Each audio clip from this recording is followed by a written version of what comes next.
يا مساء الفل عليكم. النهارده الفيديو هنعمل فيه الحاجات اللي ممكن تتعمل في الميكرويف وتوفر علينا وقت ومجهود وتعرفك استخدامات مختلفة تانية للميكرويف. الميكرويف مش للتسخين بس، وده مش اول فيديو هعمله للحاجات اللي بتتعمل في الميكرويف عشان ما اطولش عليكم.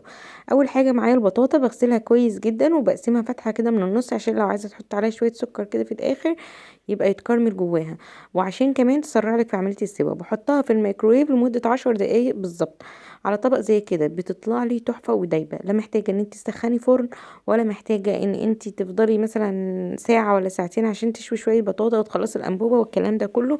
10 دقايق بالظبط، وممكن اقل كمان لو انت بتحبها ماسكة شوية. انا بحبها دايبة جدا، مش قادرة امسكها عشان هي سخنة، ولكن بتبقى دايبة جدا جدا.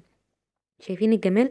وبتحتفظ بالسكر بتاعها جواها علشان احنا ولا حطيناها في ميه ولا عملنا فيها اي حاجه تانية، فبتحتفظ بالسكر بتاعها وبالطعم بتاعها وكل حاجه فيها. بتبقى طعمها حلوه جدا، جربوها. ممكن تحطوها مباشر على الطبق بتاع الميكرويف، وممكن تحطوها على طبق خارجي زي ما انا عامله كده، ولكن على طبق الميكرويف هتستوي اسرع طبعا. عايزه اقول لكم ان الميكرويف له استخدامات كتير، وده مش اول فيديو هنعمله سوا. بس يعني اخترت كام حاجه كده من اللي انا عرفت اصورهم، وبعد كده ان شاء الله هعمل لكم سلسله للميكرويف عامه. ولو عايزين اعمل لكم ريفيو عنه او عن اي جهاز مثلا انا بستعمله في البيت عندي، ممكن عادي نعمله سوا. يبقى اول حاجه معانا البطاطا، شايفين بقى شكلها وجمالها؟ ولو عندك ضيف 10 دقايق بالظبط هتطلعي له حاجه حلوه وسريعه، والشتا داخل علينا والشتا كله بطاطا. تاني حاجه بقى عندك اللي هي تسييح الشوكولاته. احنا كتير قوي يعني بيبقى محتارين لما بنيجي نعمل حلويات الشوكولاته الخام نسيحها ازاي.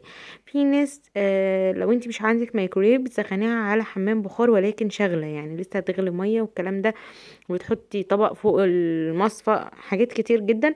فليه احنا دلوقتي عندنا الميكرويف حطيتها فيه بالظبط اقل من دقيقتين، يعني خدت دقيقه ونص تقريبا او دقيقه. طبعا على حسب كمان الميكرويف عندك شديد او خفيف. اهي انا حطيتها ويا دوبك طلعتها، مش استنيتها ان هي تدوب كامل، طلعتها دوبتها بالشوكه كده لانها بتبقى دايبه. وحطيت عليها معلقتين لبن علشان تبقى سايله بالشكل اللي انتوا شايفينه ده. طبعا ما حطيتهاش تاني في الميكرويف، هي دقيقه ونص بس. وشكلها سايب بالطريقه اللي انتوا شايفينها ديت، كان تحفه وزينت بيه بالشكل اللي انتوا شايفينه ده، وخلى الحلويات بصوا شكلها جميل وفي ثواني. منكملش اي حاجه خالص، ولا محتاجين حمام بخار ولا اي حاجه من الكلام ده. طب نيجي بقى للحاجات التانية اللي احنا ما بنقدرش ناكلها عشان الزيت. الفنكوش. الفنكوش طبعا في اطفال كتير بتحبه، وفي اطفال كبار زينا كده بيحبوه. فاحنا عايزين نعمله من غير زيت. انا حطيت معلقه زيت واحده بس، ولكن هو اصله بيتقلي في الزيت، فاحنا مش عايزين نقليه في الزيت. انا حطيت عليه معلقه واحده بس كده وحطيته في الميكرويف. شايفين نفش بقى وبقى شكله جميل ازاي؟ ولا نحمر في طشت زيت ولا الكلام ده خالص.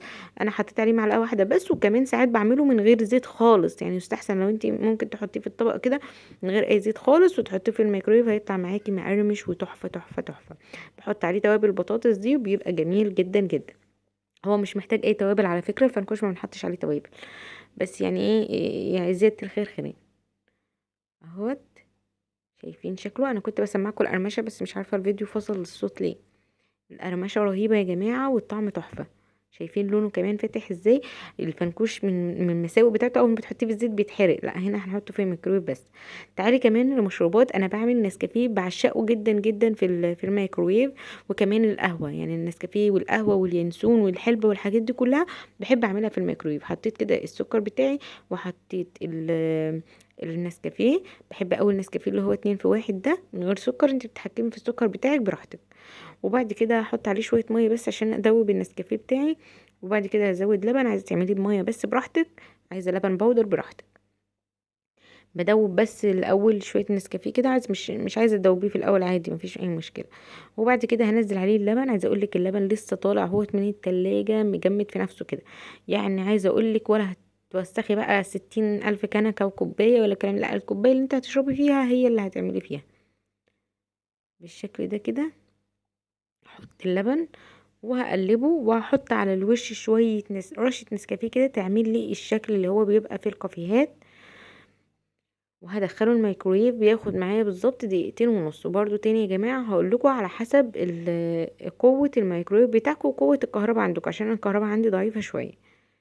تمام؟ يعني في ناس ممكن ياخد معاها 30 ثانية بس، فانتي بتتابعيه، يعني انتي بتبقى واقفة قدامه ما تمشيش عشان ما يغليش منك ويبوظ الدنيا. حطيته كده جوه الميكرويف وهعمله على 3 دقايق، هو هياخد مني تقريبا دقيقتين ونص او 3 دقايق الا اقل بشوية. طبعا يعني انتي حطيتيه خلاص وبتعملي اي حاجه لحد ما هو يخلص اهوت، بيكون خلص لسه معايا اهوت مش عارفه ثانيتين او حاجه زي كده. بص بقى بيطلع لك بوش تحفه تحفه. شايفين الشكل ده؟ طبعا مش هتحصلي عليه لو انت قعدتي تضربي 3 ساعات في النسكافيه. تحفه، وطعمه بيبقى غني جدا وجميل جدا، ومش محتاجه ان انت توسخي كذا حاجه بقى والكلام ده، والسريع. وكمان القهوه واليانسون والحلو وكل حاجه بعملها بنفس الطريقه دي برضو في الميكرويف. بصوا طعمه تحفه، جربوا الطريقه دي، وفي نفس الكوبايه اللي انت هتعملي فيها هتشربي فيها عادي. نيجي بقى لحاجة كمان لأصحاب الدايت اللي عايزين مثلا يحمروا أي حاجة ومش عايزين يستخدموا زيوت. أنا معايا الشعرية، لسان عصفور، أي حاجة من الحاجات دي بحمرها في الميكرويف بالشكل اللي انتوا شايفينه ده. بفرد كده الشعرية أو لسان العصفور أو المكرونة، أي حاجة انت عايزة تحمريها ومش عايزة تستخدمي زيت، بتفرديها في طبق كده أو على طبق الميكرويف نفسه وتحطيها في الميكرويف. هتحطيها الأول على 5 دقايق وتتابعي معاها، بس هي مش هتكمل ال5 دقايق، يعني مش هتاخد ال5 دقايق كلهم. بس لازم ان انتي بتقلبيها. يعني بصي دلوقتي كده هي احمرت من النص، فانا بطلعها وبديها تقليبه كده كلها في بعضها عشان تاخد كلها لون واحد. عايزه اقولك ممكن تعملي الكيس كله او تعملي 10 اكياس شعريه بنفس الشكل ده كده وتخزنيهم عندك، يبقى جاهز عندك على طول على السوا من غير ولا نقطه زيت. يا جماعه ما تحطيش اي زيت نهائي. عايزه اقولك البصل كمان بعمله بنفس الشكل، يعني بعد ما اخلص ده هعمل بصل بنفس الشكل. الفشار بقى، والناس اللي بتقعد تحط برضو 3 4 5 معالق زيت والدنيا تبوظ منها برضو في الدايت وكده. فلا، انا بجيب الطبق البايركس بتاعي وبحط فيه الفشار. ممكن ما تحطيش زيت خالص، ممكن تحطي نص معلقه بس. وبعد كده بحطه في الميكرويف. شايفين الشكل اللي بس لازم تغطيه طبعا عشان ما يبهدلش الدنيا معاكي. وشايفين يا جماعه؟ بصوا تحفه تحفه تحفه، وطعمه بيبقى حلو قوي وبيبقى مقرمش جدا جدا. وبس كده، لو عجبكم الصوره دي من الفيديوهات قولوا لي نعمل تاني. يلا.